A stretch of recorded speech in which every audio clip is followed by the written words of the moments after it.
السلام عليكم أحلى مشاهدين وأحلى متابعين في الدنيا، يا رب تكونوا بألف خير وسعادة. خلي بالكم في بقى عاصفة ترابية في مصر الأيام دي، ويمكن النهاردة ومستمرة معانا لحد بكرة تقريبا. فالناس اللي عندها حساسية أتمنى إن هي بقى ما تخرجش بره البيت إلا للضرورة. لو في ضرورة يبقى في كمامة وأمنوا نفسكم، علشان العاصفة دي مستمرة معانا تقريبا بكرة أو بعده. وفي برد شديد جدا، فخلوا بالكم على نفسكم. نتمنى السلامة للجميع يا رب، وتعدي على خير وما يحصلش أي حاجة وحشة لأي حد. عايزة أكلمكم بقى النهاردة عن موضوع تصريحات المدرب الباكي. المدرب كوت ديفوار، واللي قال تصريحات غريبة عجيبة جدا عن منتخب مصر، وقال لك منتخب مصر ما عندوش كورة. مش فارح غير في التمثيل والبكاء، ويقعد يضيع وقت في الملعب عشان الماتش يخلص، ويقعد يبكي حاجات غريبة. يعني هي يعني ما معناها ان هي هرتلة، يعني شوية هرتلة كده، الراجل غصب عنه. طبعا خد على وشه ثلاثة وما كانش متوقع ده خالص، وكان مفكر بقى ان هو هينزل ياكل الاخضر واليابس، وان لعيبة كوت ديفوار هتشيل لعيبة مصر على كتفها كده وتجري بالكرة وتخش الجون. ولكن شاف بقى العكس، شاف رجالة وشاف لعيبة ما شاء الله عليهم. فالراجل من حقه يتصدم، خد الصدمة بقى. هي دي الصدمة، ده بقى رد فعل الصدمة. فانت لما يكون واحد من قدامك مصدوم، فتوقع منه يقول اي كلام وما تلومش عليه. انا عذراه بصراحة، بس انا عايزة اقول له يعني ما تيجي تتكلم عن مصر اعرف انت بتتكلم عن مين. مش اول مرة تاخد على عينك من منتخب مصر، دي مش اول مرة. دور كده هتعرف ان دي مش اول مرة. ولو انت لاعب ولو انت مدرب، فانت لو في عدالة ما كنتش هتطلع اصلا بالجونين دول، كانت النتيجة هتبقى 3-0 او حتى ممكن تكون 4-0. انت جايب جونين مش جونين، فتحمد ربنا ان انت طلعت بالنتيجة دي، ما طلعتش بفضيحة اكبر من كده. ما بقولش ان منتخب كوت ديفوار منتخب قليل، بالعكس منتخب كوت ديفوار منتخب قوي جدا، ومن اقوى منتخبات البطولة، وهقولها تاني من اقوى منتخبات البطولة.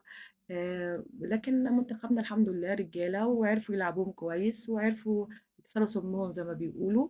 خليناهم ملوش وجود، ملهمش وجود في الملعب. ناس كتير قالت منتخب كوت ديفوار ما لعبش لعبه، ما جاش المباراة. لا، احنا اللي جينا من المباراة صح ولعبناها صح، لذلك احنا ما خليناهمش لهم وجود في الملعب. فهو من حقه يتصدم على مستوى منتخبه، وعلى النتيجة اللي طلع بيها من حقه يتصدم. فنستحملوها، قال كلمتين وخلاص، يلا مع السلامة حبيبي. نتكلم بقى على النادي الأهلي اللي وحشنا وحشنا قوي، يعني بجد النادي الأهلي وحشني، مش عارفة أقول لكم قد إيه. وحشنا نتفرج كده على اللعيبة والتفاعل، لا بس يعني مصبرنا شوية. منتخبنا وبيورينا برضو كورة حلوة وبنفرح معاه. عايزة أتكلم بس على موضوع الصفقات. يعني انا عندي مشكله مع موضوع الصفقات زي ما انتم عارفين. دلوقتي يا جماعه بيحصل حاجه غريبه، الصفقه بتتعرف او اسم اللاعب بيتعرف من وهو في مخ الاداره. يعني من قبل حتى ما يتكتب في ورقه، او هم ينطقوا الاسم ما بينهم وما بين بعض، تلاقي الاسم اللعيب اتعرف وانتشر والناس كلها بتتكلم عليه، وفلان جاي وعلان جاي. واحنا عندنا دلوقتي مشكله، عندنا نادي بيجري ورانا في الصفقات. معروف طبعا النادي الاهلي عنده نقص في مراكز كتير في الملعب، ومحتاج لعيبه كتير. في لعيبه كتير عايزه تمشي، حتى مش عارفين نسوقها، مش عارفين نمشيها. اللي مش عايز يمشي، واللي مقموص، واللي عايز فلوسه، واللي حتى في لعيبه ما استفاداش منها باي حاجه وقاعده تتنك. ما علينا. وفي لعيبه بنتحايل عليها تمضي مش عايزه تمضي، سبحان الله. في مشكله في الاهلي، في مشكله لازم نشوف لها حل، لازم نشوف لها حل وبسرعه. مش بس الصفقات بقى والاسامي بقت تتعرف، لا ده كمان بقينا نعرف العقد فيه كام، وده بكام وده بكام، رغم ان دي كانت الاول برضو بتبقى فيها صعوبة، وبتطلع بالعافية عقبال ما نعرف اللعيب ده مضى بكام وخد كام. يمكن دلوقتي يبقى في انفتاح يعني شوية، ماشي مفيش مشكلة. لكن لما اسمع ان لعيب محلي في مركز الدفاع وياخد 60 مليون، الناس كلها بتتكلم على الحتة دي بقى. الناس كلها بتتكلم وتقول لك لعيب محلي و60 مليون وكتير عليه. أنا الكلام طبعًا على عمرو الجزار. مش باقلل من اللاعب، مش باقول إن هو وِحِش، ياما لعيبة كتير كنا حاطين آمالنا إن هم ييجوا يكسّروا الدنيا في الأهلي، وللأسف كميتهم ما مشيتش مع الأهلي، وما أدّوش الأداء اللي إحنا كنا متوقعينه. وياما في لعيبة كتير قُلنا ما ده مستوى الأهلي وما أعرفش إيه، وييجي يكسّر الدنيا. هي ما بتمشيش كده خالص. لكن الناس كلها بتتكلم على المبلغ اللي أنا شايفاه برضه مُبالغ فيه.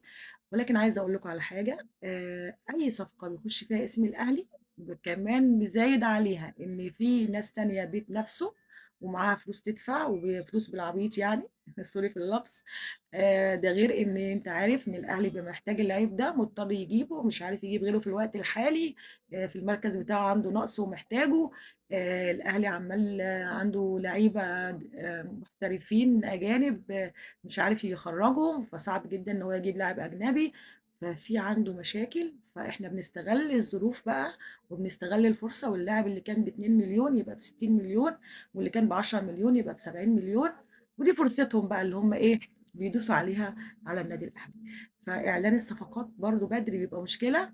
عايزه اقول بس كلمه، وانتوا عارفين بقى انا عارفه انا عامله القناه دي عشان اقول رايي، مش عشان بقى يعني عشان اقول رايي وخلاص ونقعد نتكلم كده مع بعض اخوات وحبايب.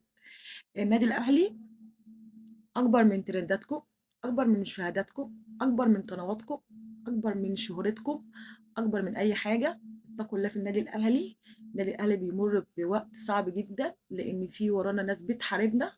فارجوكم بلاش موضوع الانفرادات بالصفقات والاسامي والكلام ده، انت مش هتستفيد اي حاجه، وخصوصا ان انت ساعات بيبقوا ناس اهلاويه ويطلعوا يتكلموا ويقولوا اسماء وصفقات وحاجات زي كده، وتحصل الكارثه ان اللاعب اللي ب 20 مليون وب 15 مليون وب 30 مليون يبقى ب 60 وب 70 مليون. ودي مشكله طبعا هتقابل النادي الاهلي، لان احنا مش هنقدر نجيب كل اللعيبه اللي احنا محتاجينها بالارقام دي. ده غير ان احنا محتاجين لسه مهاجم، ويكون مهاجم سوبر، ويكون مهاجم كمان مش مصري، لأن ما فيش في مصر مهاجمين اساسا يعني في عقم في المهاجمين في مصر، احنا عارفين الكلام ده. فاحنا هيقابلنا مشكله، فاتقوا الله فينا شويه وبالراحه شويه بقى على النادي الاهلي، لان بجد الموضوع بقى اوفر وزياده عن اللزوم. آه، اشوفكم بكره ان شاء الله بقى في ليله مباراه مصر والسنغال، ونتمنى التوفيق للنادي الاهلي ونتمنى التوفيق لمنتخبنا. هنتكلم بكره بقى عن مباراه مصر والسنغال باستفاضه، ونقعد نرغي مع بعض كتير. انا عارفه ان انتوا بيترخم عليكم الايام دي كتير، بس انتوا حبايبي وبتستحملوني. تصبحوا على الف خير.